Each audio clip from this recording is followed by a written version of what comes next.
I thought it would just be, I would come, pray, eat, go to bed, get up and sleep, and maybe teach a little bit. Yeah. But it's a lot more normal. That's great.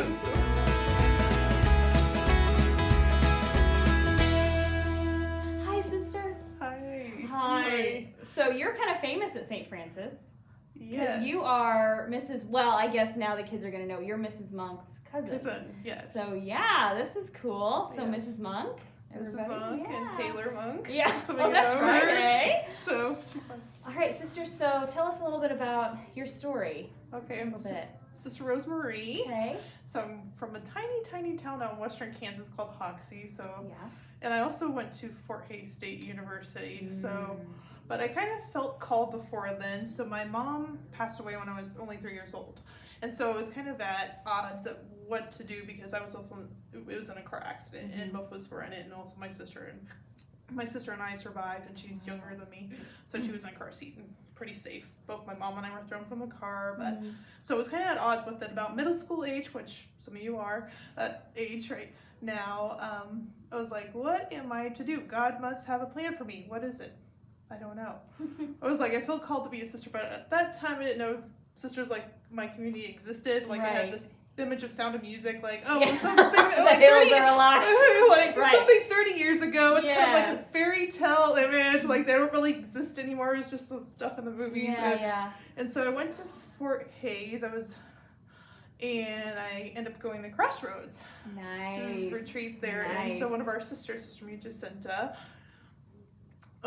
was on the vocation panel speaking, and so I was like, they do exist. And I was bawling and crying afterwards, and that was my junior year of college. So it took me a while to get to go to Crossroads. I didn't go right away, so it was kind of back and forth. God was very patient with me. That summer afterwards, in between my junior and senior year of college, I taught Totus too, so I fell in love with teaching the faith, and I did not want to be a teacher before then. I was like, what am I going to do? I'm almost finished with college. And so I was like, okay, I'll just finish, get a job, figure it out from there. God, if I'm called, you'll lead me there. And so I got a job afterwards. I worked at the high school there for a year after I graduated from college, and then Sister Marie-Therese started doing her visits there. Yeah. And I encountered Sister Marie-Therese there, and we ended up having conversations. I came down to visit, and I felt just very drawn. I felt loved the sisters here. I was very drawn to the Marian aspect, being the Michael Heart and Mary sisters, the Eucharist. I was in love with the Eucharist after Totus Crossroads. I went to daily mass every day, and I couldn't get to the chapel enough. And so the fact that I get to live with Jesus and attend mass every day and make Eucharistic Holy Hour was like, you're sold. I'm sold. I'm like, I am here. This is place for me. So it took a little while. So that August of 2010, so I entered when I was 23. And I've been a sister for 10 years now. So I professed my final vows with Sister Mary Guadalupe, which some of you were taught by her in 2016. So that's been 4.5 years. And so when you're consecrated, we receive our wedding ring. So like our family, we spend a lot of time together. So we eat together, play together, pray together. So we attend mass and do many things that your family would do and spend time with each other. So every once in a while we get to go do fun things like travel. So we travel together and go places. So we do a lot of the things that families get to do together. And we have that time set apart. So, but we don't only pray too. So we spend time, a lot of us, our sisters are studying to become teachers. So we spend a lot of time in getting to know what religious life is, and so we spend time with that. And then our sisters do teach, so a lot of during the day, after we've had mass in the morning and breakfast, we're sent off to school, and we do many things that your teachers do. So they come home and pray and spend time with their sisters and kind of have some nice quiet time and playful time with our sisters in the evenings, and then we get to go to bed and get ready for the next day. Here we go. So it's a teaching order. Yes. Correct? Yes.